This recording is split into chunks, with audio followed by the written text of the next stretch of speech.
그리스도인의 경제관에 대해서 말씀을 드렸습니다. 오늘 말씀은 그의 연장선상에서 계속되는 말씀이라 이해를 하시면 되겠습니다. 원래 한 번에 같이 말씀을 드리면 더욱 좋겠지만 시간 관계상 둘로 나누어서 지난주에 이어서 말씀을 드린다, 이렇게 이해를 하시고 들으시면 되겠습니다. 오늘 우리가 읽은 본문의 말씀의 핵심은 염려하지 말라는 말씀입니다. 본문에 나와 있는 구절 중에 6번을 예수님께서 염려하지 말아라, 염려하지 말아라 말씀을 하고 계십니다. 지난주에 우리가 이미 본 것처럼 보물을 땅에 쌓아두지 말고 하늘에 쌓아두라. 한 사람이 두 주인을 섬길 수 없다. 재물과 하나님을 겸하여 섬길 수 없다. 이러한 말씀들을 통하여 제자들에게 오직 하나님만 섬길 것에 대하여 분명하게 말씀을 하셨습니다. 그리고는 오늘 염려하지 말아라 라고 하는 말씀을 하시게 된 그 동기와 배경이 무엇일까를 알려주는 것이 25절 처음에 나오는 그러므로 라고 하는 접속사입니다. 이 접속사는 앞 문장의 내용과 뒷 문장의 내용에 대하여 어떠한 연관을 갖는지를 우리에게 암시해주고 있습니다. 그래서 이 그러므로라고 하는 말씀을 통해서 예수님이 가지고 계신 왜 염려하지 말라는 말씀을 하셔야만 했는지에 대한 동기의 내용들을 우리가 생각해 보면 그 첫 번째는 이런 것입니다. 우리가 왜 염려를 하게 되는가? 그것은 이 땅의 의식주, 이것을 해결하기 위하여 노력을 하다 보니 염려가 생기는 것 아니냐라고 하는 것입니다. 의식주를 해결하기 위하여 우리가 노력하는 것이 보물을 땅에 쌓아두는 것이다 라고 예수님은 보시는 겁니다. 그래서 그 보물을 땅에 쌓아두지 않기 위하여는 의식주에 대한 염려가 없어야 되겠다라고 해서 오늘 말씀에 염려하지 말라라고 이렇게 말씀을 하신 것으로 보입니다. 또 하나가 있다면 결과론적으로 볼 때에 예수님께서 보물을 땅에 쌓아두지 말고 하늘에 쌓아두라 말씀을 하실 때 그 말씀을 듣고 있던 제자들의 마음에는 그렇지, 그렇게 해야지 라고 하는 도전도 되겠지만 또 다른 한편으로는 그러면 나는 뭘 먹고 살지? 내가 하나님만 섬긴다 라고 하면 누가 나를 먹여줄 것인가? 라고 하는 염려가 자연스럽게 따라오게 되었을 것입니다. 그것을 예수님께서 미리 예측을 하시고 이어서 하시는 말씀이 염려하지 말아라 라고 하는 것이죠. 자, 그렇다고 한다면 이제 이 염려라고 하는 것에 대해서 우리가 좀 생각을 해 보아야 하는데, 여러분들이 삶의 경험 속에서 아무리 누가 염려하지 마, 염려하지 마 라고 한다 해서 그 염려가 사라지는 것 아니라는 것을 다 아실 겁니다. 염려는 참 친한 친구 같아요. 늘 우리 옆에 있지 않습니까? 하나가 없어지면 그 다음이 어김없이 찾아오고 계속해서 우리의 주변에는 이런저런 크고 작은 일들로 인하여 염려하며 사는 인생인 것 같습니다. 여기 서 있는 목사도 별반 다르지 않는 것 같아요. 제가 선천적으로 염려를 별로 안 하는 사람은 아닙니다. 제 어머니가 염려를 많이 하시는 분이어서 아마 그 유전자를 받았으면 저도 염려를 참 많이 하는 사람 축에 속할 거예요. 그런데 말씀을 통하여서, 훈련을 통하여서 염려하지 않는 것들을 끊임없이 반복함으로 오늘날에는 상당히 염려를 하지 않는 쪽에 속하는 사람입니다. 그럼에도 불구하고 여전히 제 주변을 보면 염려할 만한 일들이 없지 않다는 것을 보게 됩니다. 그만큼 염려가 친숙하고 우리의 주변에 늘 있다 보니 사람들은 생각하는 거예요. 어떻게 하면 이 염려로부터 해방될 수 있을까? 어떻게 하면 이 염려를 극복할 수 있을까? 라는 끊임없는 생각들을 하게 되는 것입니다. 그래서 아주 흥미로운 내용을 제가 오늘 새벽에 보게 되었는데, 새벽 기도회 때 우리 교회는 생명의 삶으로 큐티를 합니다.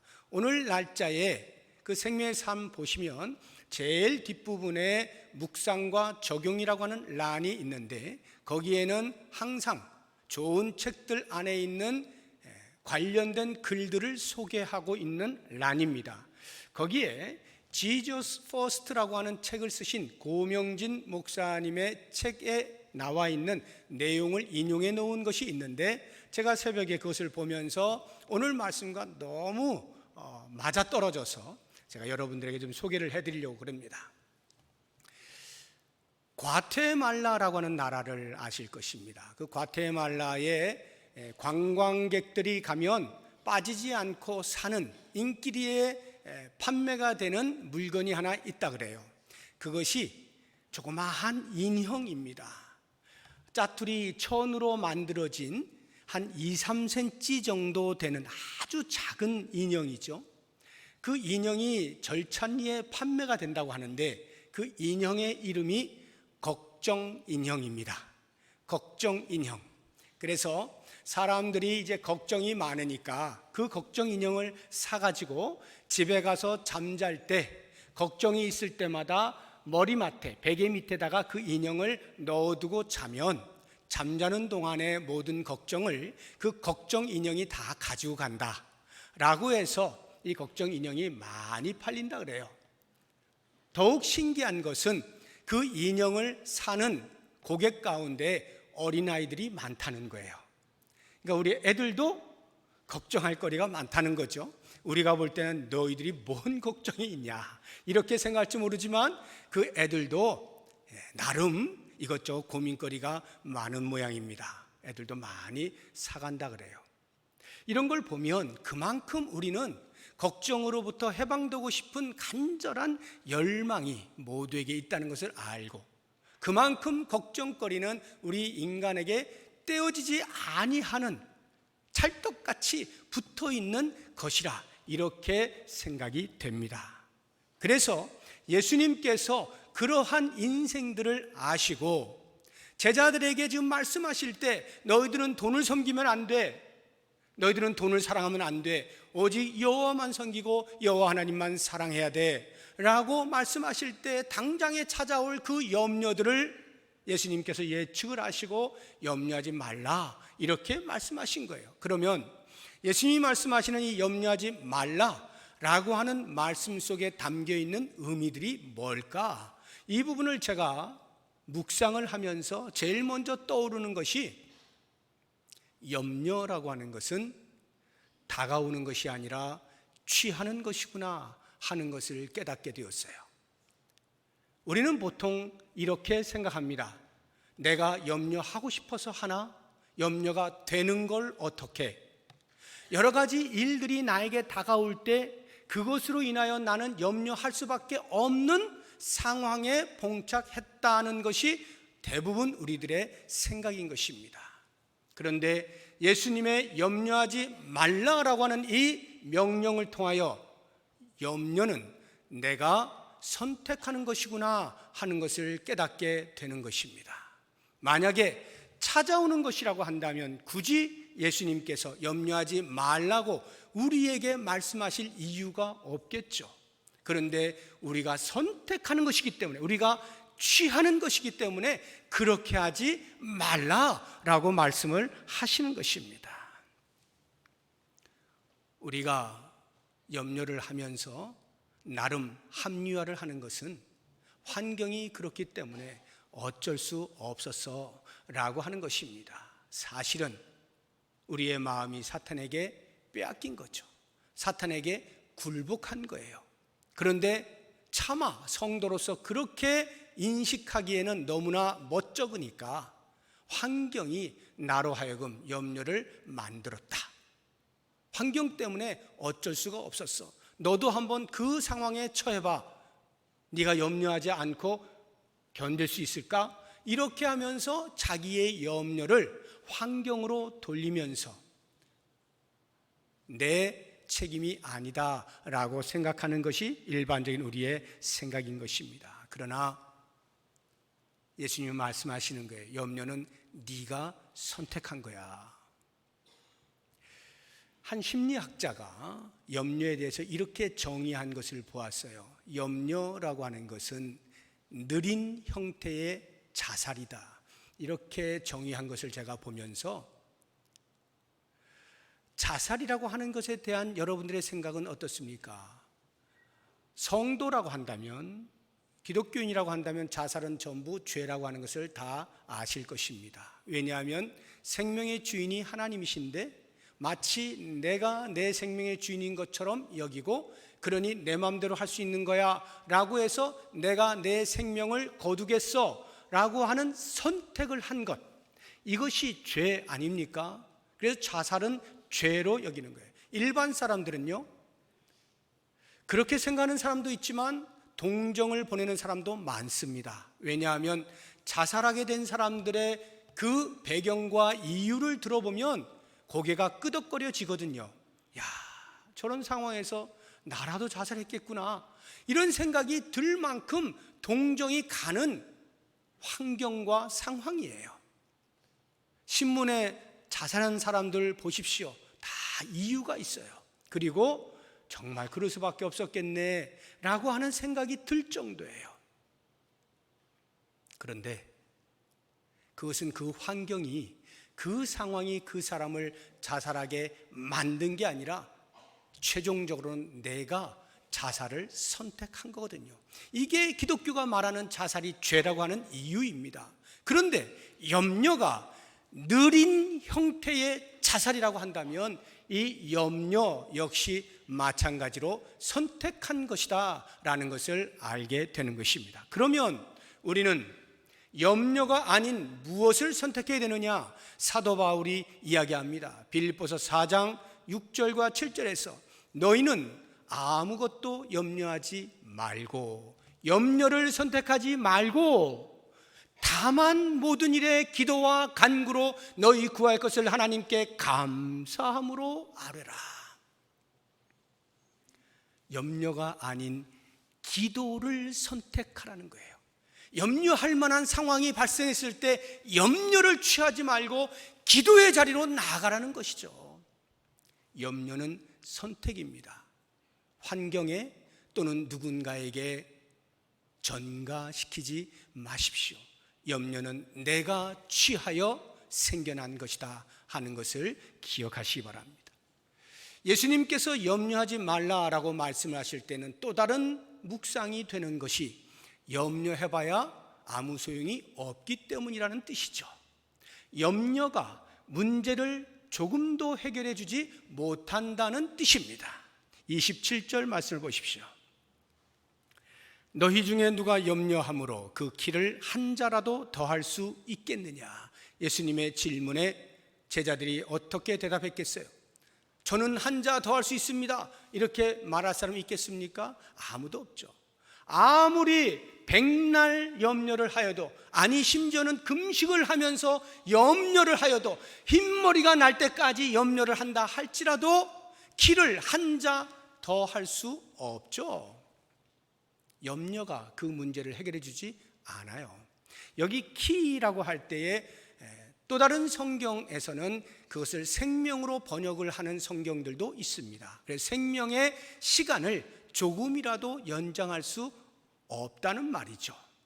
그렇습니다. 우리의 생명 하나님이 거두시겠다라고 할 때 내가 염려를 통해서 그 생명을 붙들어 둘 수 있습니까?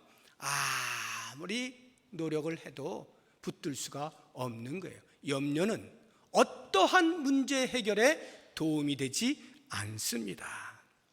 뿐만 아니라 염려를 하면 오히려 생명이 더 단축될 거예요. 몸도 축나고 마음도 상처를 입고, 그래서 아마 생명이 더 단축될지 모르겠어요. 염려는 몸과 마음을 다 상하게 하는 원흉입니다. 뿐만 아니라 이 염려는요, 또 다른 염려를 낳아요. 우리가 실타래를 이렇게 풀어보면 꼬리에 꼬리를 물면서 계속 빠져나오지 않습니까? 염려라는 게 그와 같아요.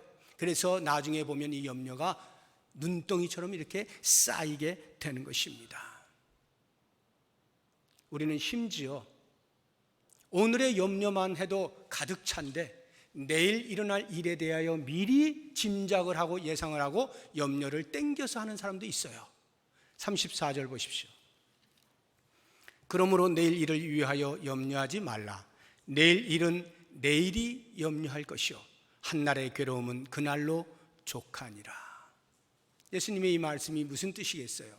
사람은 영악해서 앞으로 일어날 일에 대해서 미리 염려를 하는 거예요. 그런데 해보신 분들, 그렇게 미리 염려를 하면 막상 내일이 되면 그 염려가 없어집니까? 좀 마음이 편안해집니까? 미리 내가 염려했으니까 더 이상 염려가 없네, 이러시는 분 계십니까? 안 그래요. 그 시간이 되면요, 그 자리에 가면 똑같이 염려가 있어요. 그런데 그 염려를 미리 땡겨서 먼저 하고 또 하는 거예요. 계속 불어나는 거죠. 그러니까 염려라고 하는 것은 어떠한 상황에서도 어떠한 경우에서도 우리에게 도움이 되는 일이 없어요. 백해무익한 거예요. 그래서 예수님이 말씀하시는 거예요. 염려하지 말아라.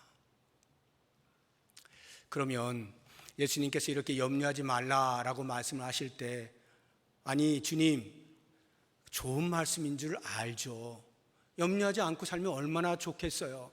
그런데 우리가 인생 아닙니까?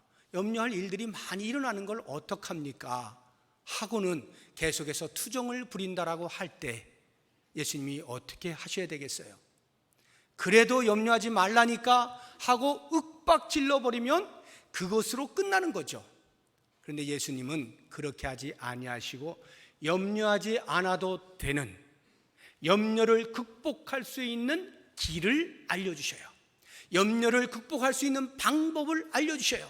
너희는 염려하지 않고 얼마든지 극복하여 나아갈 수 있는 사람들이다 라고 하는 것을 말씀을 통해서 우리에게 보여주시는데, 오늘 우리가 그거를 생각을 해보려고 하는 거예요. 두 가지인데요, 첫째는 예수님의 말씀이 이것입니다. 네가 누구냐? 너희들이 누구냐?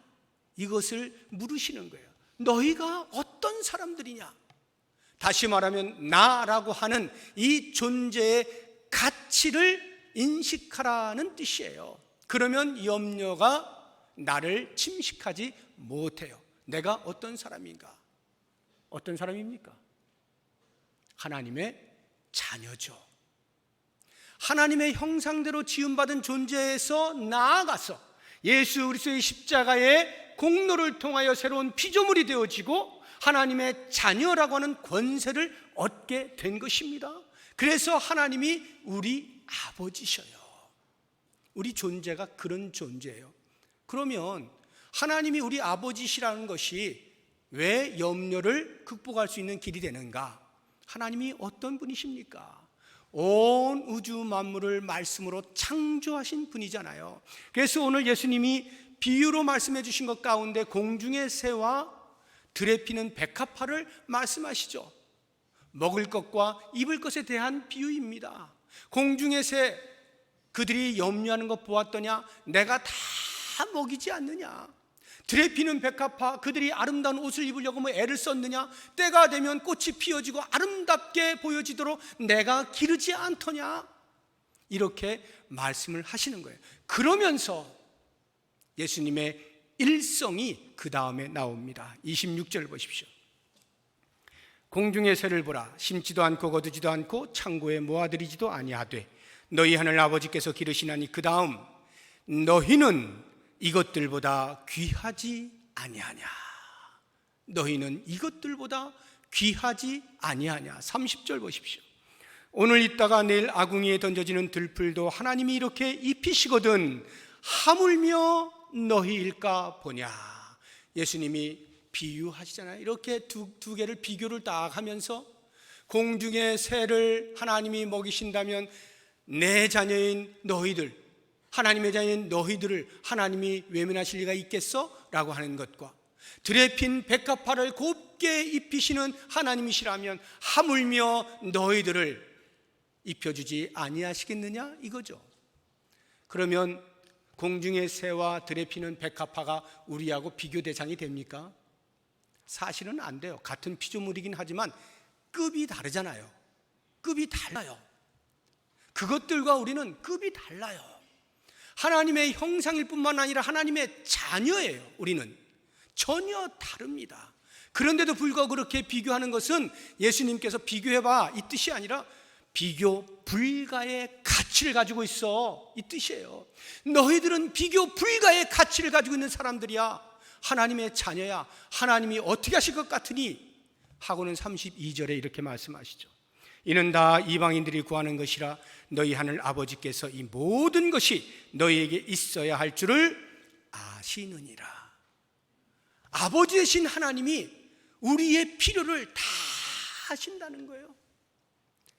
먹는 것과 입는 것과 자는 것, 의식주 모든 부분에 필요한 것들을 다 알고 계신다 이 말이에요. 그러면 아시는 아버지 하나님이 자녀의 필요를 때를 따라 공급하지 아니하시겠는가?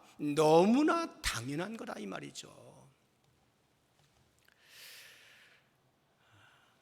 이렇게 우리가 하나님의 자녀됨을 인식하게 될 때 내가 아버지라 부르는 하나님이 온 우주 만물의 창조주이시고 그 우주 만물을 직접 관장하시고 운영하시는 분이시다.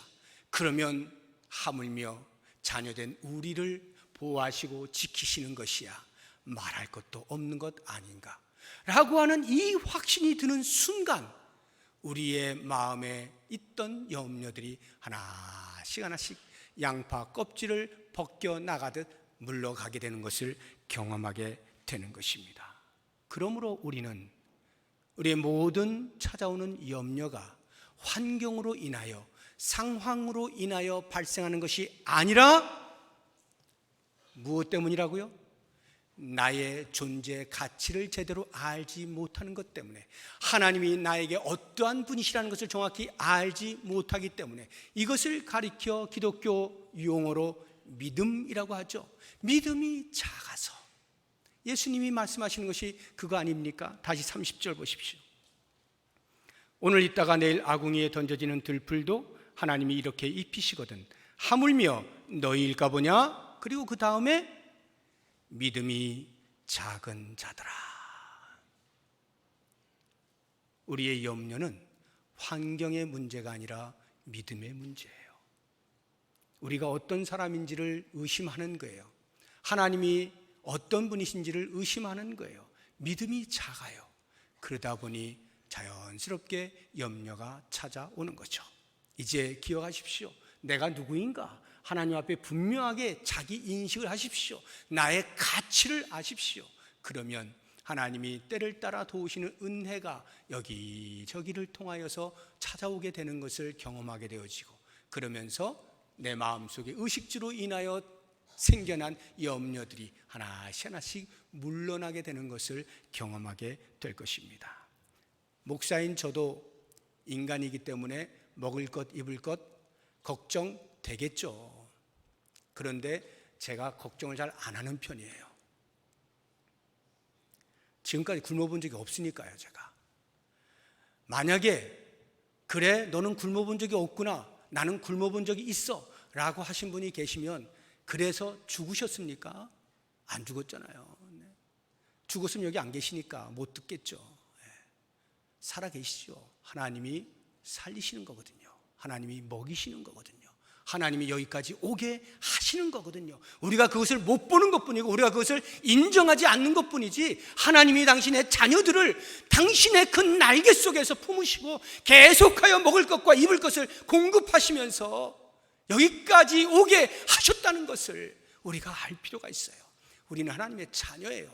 당당해야 돼요. 모든 것을 하실 수 있는 하나님의 자녀를 하나님이 외면하실 리가 없다는 것, 이 확신을 가지고 있으면 많은 부분에서 염려를 이기실 수 있을 겁니다. 두 번째, 염려를 이길 수 있는 길, 염려를 극복할 수 있는 방법은 하나님의 나라와 의를 추구하는 겁니다.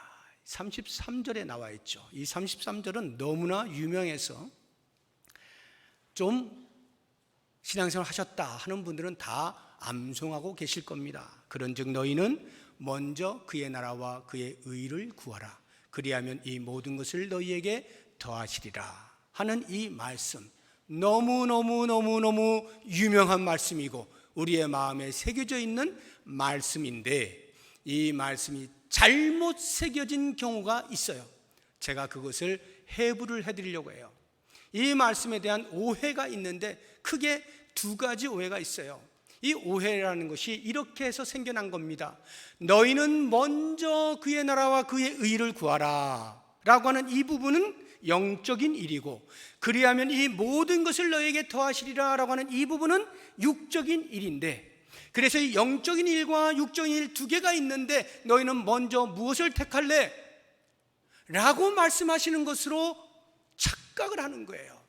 그러다 보니 어떤 일이 벌어지느냐 하면 금욕주의가 발생을 합니다. 그렇구나, 우리는 육체를 위하여 사는 존재들이 아니지, 영적인 일을 하면서 사는 사람들이지 라고 하면서 세상의 것들에 대하여 금욕하는 금욕주의가 생겨나요. 12세기의 스토아 학파가 그렇습니다. 스토아 철학이라고 하는 것을 근간으로 하여 발생한 학파인데, 이 학파에 속한 사람들이 금욕주의를 주장하면서 수도원이 생겨나기 시작합니다. 세상과 인연을 끊는 거예요. 24시간 내내 영적인 일에 집중을 하겠다는 것이죠. 그래서 수도원에 들어가서 계속 주님과 묵상하며 주님과 대화하며 그렇게 살겠다. 너희는 먼저 그의 나라 그의 의를 구하라 하였으니 그렇게 하면 먹고 사는 것은 하나님이 책임지실 거야 라고 하는 이런 개념에서 금욕주의를 주장하는 사람이 있어요. 오늘날에도 이런 사람들이 있어요. 그래서 신학교에 다는 아닙니다만 아주 가끔 이런 이유로 들어온 분들이 계시더라고요. 내가 세상 일 해봤는데 그거 아니더라고. 내 남은 생은 오직 주를 위해서만 살기로 작정했어. 주님을 위하여 내 온몸을 다 바칠 거야 하고 먼저 그의 나라와 의를 구하라고 하는 그 말씀을 내가 이제 신학교 들어가서 목사가 되면 다른 일 안 하고 오직 영적인 일, 신령한 일만 하게 될 테니까 나는 그렇게 살 거야 라고 신학교에 들어오시는 분들이 종종 있습니다. 이 말씀이 그런 결심하라고 주어진 말씀이 아니에요. 영적인 일이 따로 있고 육적인 일이 따로 있는 것이 아닌 것입니다. 이 말씀이 그걸 구분하고 있는 것이 아닌 거예요. 그런데 많은 사람들이 그렇게 착각해서 자, 이제부터 여러분들이 먼저 그 나라와 의를 구하겠다라고 작정하신다면 전부 신학교 가십시오 이러는 거예요. 여러분 가운데서도 신학교를 가시지 않겠지만, 그래 난 지금부터 내 남은 생은 교회에서 모든 일들을 영적인 일에만 다 투자할 거야 라고 결심하시고 작정하시고 그렇게 살아내는 분들이 있을 수도 있어요. 세상 일은 다 끊겠다 이런 것인데요, 이 말씀은 그렇게 주어진 것이 아니죠. 두 번째 오해는 보상 심리를 부추기는 겁니다. 이 말씀이 영적인 일에 충성을 다하면 육적인 일은 우리 하나님께서 책임져 주신다라고 말씀하셨다는 것이죠. 그래서 여기에 완전히 올인하면 하나님이 내 사는 것에 대해서 다른 사람보다 부유하게 해주실 거야 라고 하는 이 보상심리, 이것이 가장 두드러지게 나타난 때가 1970년대 80년대 여의도를 중심으로 해서 일어난 거예요. 여의도에서 그 당시에, 지금은 잘 모르겠어요, 지금 제가 안 가봐서 모르겠는데 그 당시에는 여의도가 그 큰 땅덩어리에서 주일이 되면 엄청나게 많은 인파들이 막 뛰어다녀요. 전부 순복음교회 가는 거예요. 다 가는 거예요. 왜 가는지 아십니까? 한 10부 예배를 드리거든요. 사람이 많으니까 한 10부 예배를 드리는데 일부가 새벽 한 7시 이때부터 시작을 해서 계속 한 10부 이렇게 저녁까지 드리는 거예요. 그러면 이 사람들이 일부를 참석하기 위해서 달려가는 거예요. 왜 뛰느냐? 자리가 없거든요. 뛰어서 제일 앞자리를 앉겠다는 거예요. 제일 앞자리. 왜냐하면 앞자리에서 하나님의 은혜가 폭포수와 같이 쏟아지기 때문에 이 앞자리를 차지하기 위해서 뛰는 거예요. 그렇게 뛰고 앞자리에 앉으면 그 다음부터 움직이질 않습니다. 10부가 끝날 때까지. 예배 때마다 계속 하나님의 은혜를 받아 누려야 되는 거예요. 왜? 요한 3서 1장 2절이 그것을 증명하고 있거든요. 내 영혼이 잘됨 같이 범사가 잘되고 강건하기를 내가 간구하노라 해서 삼중 축복이라 해서 영혼이 잘되면 범사가 잘되고 사업이 잘되고 강건하고 육체가 건강해지고 라고 하는 이것을 연결을 시킨 거예요. 그래서 주일 하루 종일 하나님 앞에 예배하면서 은혜를 충만히 받고 영적인 일에 충성을 다하면 이제 내 사업은 따놓은 당상이라는 거죠. 내 건강은 따놓은 당상이 되는 거예요. 그래서 그렇게 열심을 내는 거예요. 반대로 이야기하면요, 어떤 부작용이 일어나게 되냐면 돈 벌지 못하는 사람, 몸이 좀 아픈 사람은요 교회 와서 힘을 못 써. 왜? 아이고야, 너는 하나님 앞에 충성을 못 해가지고 영혼이 잘 되지 못하니까 이렇게 봐라, 사업도 계속 안 되지, 몸도 아프지, 이런 눈총을 받는 거예요. 이게 그렇게 연결이 돼 있다 보니까 마태복음 6장 33절 이 말씀이 그렇게 많은 사람들을 오해하게 만든 겁니다. 그러면 이 6장 33절의 말씀의 핵심은 뭘까요? 사명을 따라 살아라, 이 뜻이에요. 사명을 따라 살아라. 우리의 사명이 뭡니까? 영적인 일을 하는 것이 사명입니까? 아니면 육적인 일을 하면 사명을 따라 사는 게 아닙니까? 뭐가 사명이에요? 여기서 말씀하시는 것은 너희는 먼저 그의 나라와 그의 의를 구하라라고 할 때 이 구한다는 건 추구한다는 뜻이에요. 뭐 빌어라 이 뜻이 아니고 추구해라는 것인데, 추구하는 것은 영적인 일을 할 때만 추구하는 게 아닙니다. 어떤 일을 하든 내 삶 전 영역에서 하나님의 나라와 하나님의 의를 추구할 수 있어요. 여기 추구한다는 것은 하나님의 자녀가 된 자로서 하나님의 자녀에 걸맞게 사는 것을 말하는 거예요. 이게 추구하는 거예요. 그러니까 영적인 일을 한다라고 하는 자리에 있다 할지라도, 예를 들어 목사라 할지라도, 비록 목사의 일이 영적인 일인 것이면 틀림이 없지만, 그러나 그것이 하나님의 나라와 하나님의 의를 추구하는 것에 항상 부합하는 게 아니에요. 때로는 하나님의 의가 아닌 나의 의를 드러낼 때가 있고, 하나님의 나라가 아닌 내 왕국을 세우려고 하는 욕심을 부릴 때가 있어요. 그러면 그 사람은 비록 영적인 일을 하고 있는 것처럼 보이지만 실제로는 사명을 따라 사는 게 아닌 겁니다. 사명을 따라 산다는 것은 추구하는 거예요. 하나님의 나라와 하나님의 의를 추구하는 거예요. 다시 말하면 하나님의 형상, 하나님의 성품을 내 삶 속에서 드러낸다라는 말이에요. 그것이 우리의 사명이라고요. 그러니까 일반 직업을 가진 사람 가운데서도 얼마든지 그 직업을 통하여 하나님 나라와 하나님의 의를 드러낼 수 있죠. 하나님의 성품을 내 삶의 모습을 통하여 드러낼 수 있어요. 그러면 그 사람은 사명을 따라 사는 거예요. 이것이 얼마나 중요한지 모릅니다. 하나님 나라와 의에 대한 추구라고 하는 것은 영적인 일이냐 육적인 일이냐의 구분이 아니라 우리의 전 삶에 대한 이야기라고 하는 것을 잊지 마시기 바랍니다.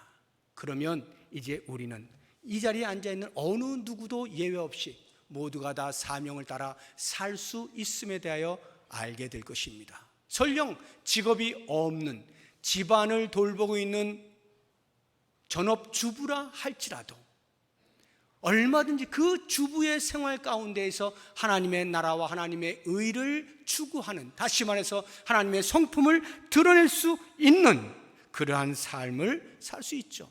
하나님 나라의 백성답게 살 수 있죠. 그러면 전업주부로서의 사명을 따라 살고 있는 거예요. 이제 기억하시기 바랍니다. 그렇게 하면 이 모든 것을 너희에게 더하시겠다라고 하는 이 약속의 말씀은 무엇을 의미하는 것일까요?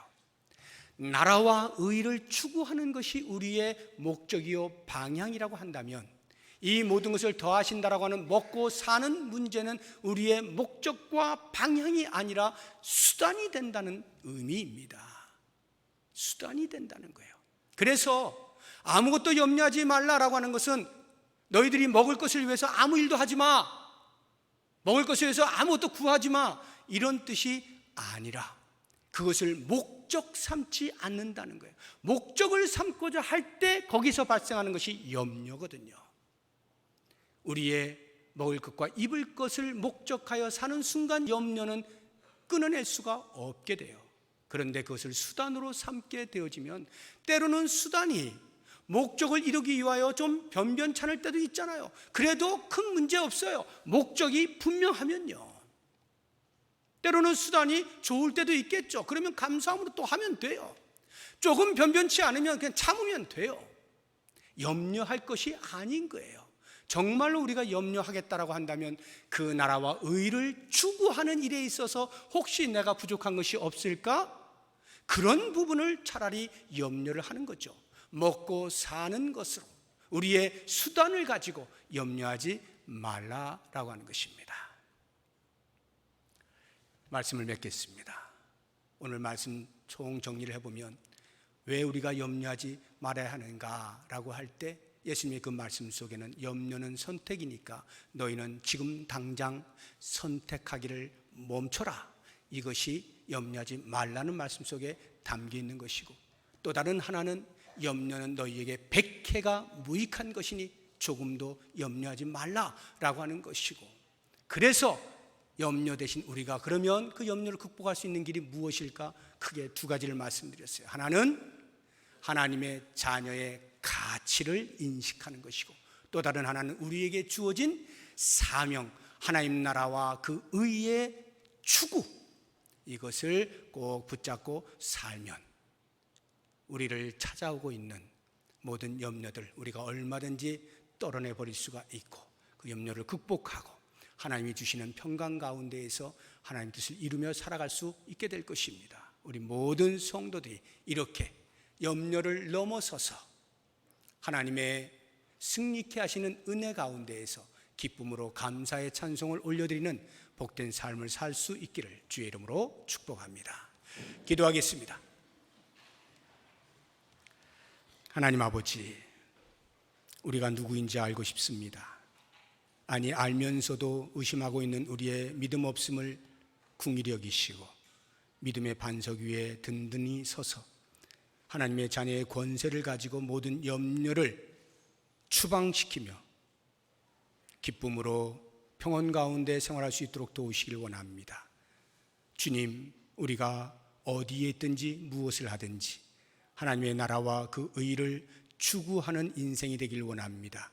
이것이 우리에게 주어진 사명인 줄 알고 그 사명을 따라 신실하게 살아드릴 때 우리에게 찾아오는 염려가 겁이 나서 오히려 도망가는 것을 보게 하시고 그 사명을 완수하며 하나님께 영광을 돌리는 아름다운 삶을 살게 하여 주시옵소서.